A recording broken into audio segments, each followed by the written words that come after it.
જેઓ TET TAT પરીક્ષાની તૈયારી કરી રહ્યા છે એમના માટે કેળવણી શબ્દ તો રોજનો છે, પણ શું આપણે ક્યારેય વિચાર્યું છે કે આ એક જ શબ્દની અંદર કેટલા બધા અલગ અલગ વિચારો અને ઊંડા અર્થો છુપાયેલા છે?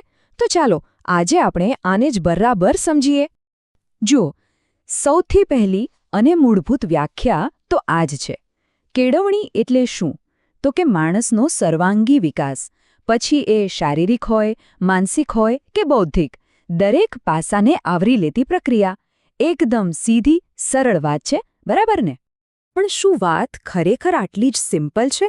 જો એવું હોત તો દુનિયાભરના મહાન ચિંતકોએ આના પર આટલું બધું વિચાર્યું જ ન હોત. દરેકનો જોવાનો દૃષ્ટિકોણ અલગ હતો અને એટલે જ આ વિષય બહુ રસપ્રદ બની જાય છે. ચાલો જોઈએ કે આ મહાન લોકો શું કહેતા હતા. તો પહેલો વિચાર એ એવો છે કે કેળવણી એટલે બહારથી કશુંક મગજમાં ભરવાની વાત જ નથી. ના, એ તો ઉલટું છે. આપણી અંદર જે પહેલેથી જ પડેલું છે ને એને બહાર લાવવાની પ્રક્રિયા છે. જાણે કે ખજાનો તો અંદર જ છે, કેળવણી તો બસ એ ખજાનાની ચાવી છે. અને આ વિચારને સ્વામી વિવેકાનંદ કરતાં વધુ સારી રીતે કોણ કહી શકે, ખરું ને? એમનું કહેવું એમ છે કે દરેક માણસ તો અંદરથી પહેલેથી જ પરફેક્ટ છે, પૂર્ણ છે. કેળવણીનું કામ બસ એટલું જ છે કે પૂર્ણતા પર જે પડદો છે ને એને હટાવીને દુનિયા સામે લાવે. અને જુઓ, આ જ વાત સદીઓ પહેલાં સોક્રેટીઝે પણ કહી હતી. ખબર છે એ શું માનતા હતા? કે શિક્ષકનું કામ જ્ઞાન આપવાનું નથી. ના, એ તો ખાલી એક ગાઈડ છે જે ફક્ત રસ્તો બતાવે કે ભાઈ તારી અંદર જે જ્ઞાનનો ભંડાર છે ને એને તું જાતે જ શોધી કાઢ. અને પછી આવે છે ફ્રોબેલ. એમણે પણ આ જ વાતને પકડી રાખી. એમણે કહ્યું કે કેળવણી એટલે જાણે એક બીજમાંથી છોડ ઉગાડવો. બધી જ તાકાત તો બીજની અંદર જ છે. બસ એને યોગ્ય માહોલ અને પોષણ આપવાનું છે. તો આ બધા વિચારકોનો મેઇન પોઈન્ટ શું છે? સિમ્પલ. કેળવણી એ અંદરથી બહાર આવવાની યાત્રા છે, બહારથી અંદર જવાની નહીં. ઓકે, તો એક વિચારધારા તો આપણે જોઈ, પણ પછી તરત મનમાં સવાલ થાય કે શું બધું અંદર જ છે? બહારની દુનિયાનું શું? આપણા અનુભવોનું શું? તો હવે આવે છે વિચારકોનો બીજો સમૂહ, જેમણે કહ્યું, અરે ભાઈ, અસલી કેળવણી તો અનુભવમાંથી જ મળે છે. અને આ વિચારમાં સૌથી મોટું નામ છે જ્હોન ડ્યુઈનું. એમનો આઈડિયા તો રીતસર ક્રાંતિકારી હતો. એમણે શું કહ્યું ખબર છે? કે કેળવણી અને જીવન એ બે અલગ વસ્તુઓ જ નથી. આપણે જીવીએ છીએ, આપણે અનુભવીએ છીએ, બસ એ જ કેળવણી છે. એ સતત ચાલતી પ્રક્રિયા છે. હવે હર્બર્ટ સ્પેન્સરે આ જ વાતને થોડી વધુ પ્રેક્ટિકલ બનાવી.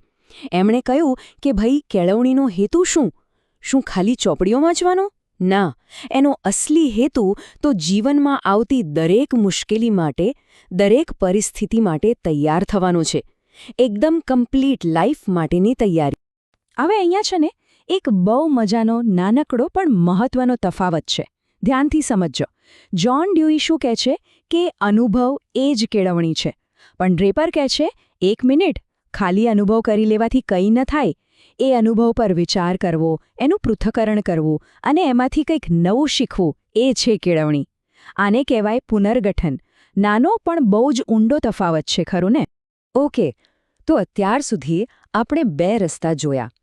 એક કહે છે અંદર જુઓ, બીજો કહે છે બહાર અનુભવ કરો. હવે ત્રીજો રસ્તો આવે છે જે આ બંનેને જોડે છે. એ કહે છે કે કેળવણી એટલે સર્વાંગી વિકાસ. બધું જ એકસાથે. અને જેવી સર્વાંગી વિકાસની વાત આવે એટલે આપણા મગજમાં પહેલું નામ કોનું આવે? બિલકુલ, મહાત્મા ગાંધી. એમની વ્યાખ્યા તો આપણે સૌ જાણીએ છીએ. એમના માટે કેળવણી એટલે માત્ર મગજની કસરત નહીં, શરીર, મન અને આત્મા આ ત્રણેયનો વિકાસ થાય તો જ એ સાચી કેળવણી કહેવાય, નહીંતર એ અધૂરી છે. અને ગાંધીજીનો આ વિચાર કોઈ નવો નહોતો. સદીઓ પહેલાં ગ્રીક ફિલોસોફર એરિસ્ટોટલે આ જ વાત કહી દીધી હતી. એમનું સૂત્ર તો આજે પણ એટલું જ પ્રખ્યાત છે. સ્વસ્થ શરીરમાં જ સ્વસ્થ મન રહી શકે. અને આ બંનેનું સંતુલન એ જ તો કેળવણી છે. પણ મને પર્સનલી જે વ્યાખ્યા સૌથી વધુ ગમે છે એ છે પેસ્ટાલોજીની. કેટલી સરળ અને સચોટ. શું કહે છે? કેળવણી એટલે 3 Hનો વિકાસ. હેડ, હાર્ટ એન્ડ હેન્ડ. માથું, હૃદય અને હાથ. માથું એટલે કે આપણું જ્ઞાન, હૃદય એટલે આપણી લાગણીઓ અને હાથ એટલે કે આપણી સ્કિલ્સ. આ ત્રણેય સાથે આવે ત્યારે જ માણસ કેળવાયેલો કહેવાય. જબરદસ્ત. ચલો, આ બધી ઊંડી ઊંડી વાતો તો થઈ ગઈ, બહુ મજા આવી, પણ હવે આવીએ અસલ મુદ્દા પર.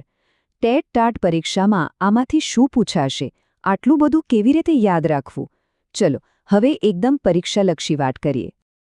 જુઓ, આ ટેબલ છે ને એ આપણી સિક્રેટ ચાવી છે.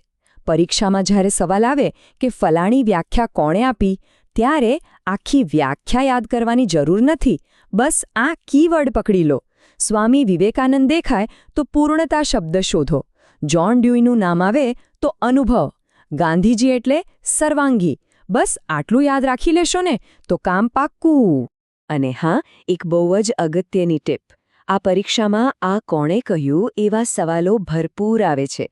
એટલે વ્યાખ્યાની સાથે સાથે એ કોણે આપી એ નામ ગોખી જ લેજો. કારણ કે ઓપ્શનમાં બધા નામ સરખા જ લાગશે અને ત્યાં જ ભૂલ થવાની શક્યતા સૌથી વધારે છે. તો આપણે આખી સફર કરી. કેળવણી એટલે અંદરની પૂર્ણતાને પ્રગટ કરવી, જીવનના અનુભવોમાંથી ઘડાવો અને માથું, હૃદય અને હાથ ત્રણેયનો વિકાસ કરવો. પણ આ બધી વાતો પછી છેલ્લે એક સવાલ તો રહી જ જાય છે. પરીક્ષા તો પાસ થઈ જશે, પણ આપણા માટે વ્યક્તિગત રીતે કેળવણીનો સાચો અર્થ શું છે? આ સવાલનો જવાબ કદાચ આપણે સૌએ જ જાતે જ શોધવાનો છે. ખરું ને?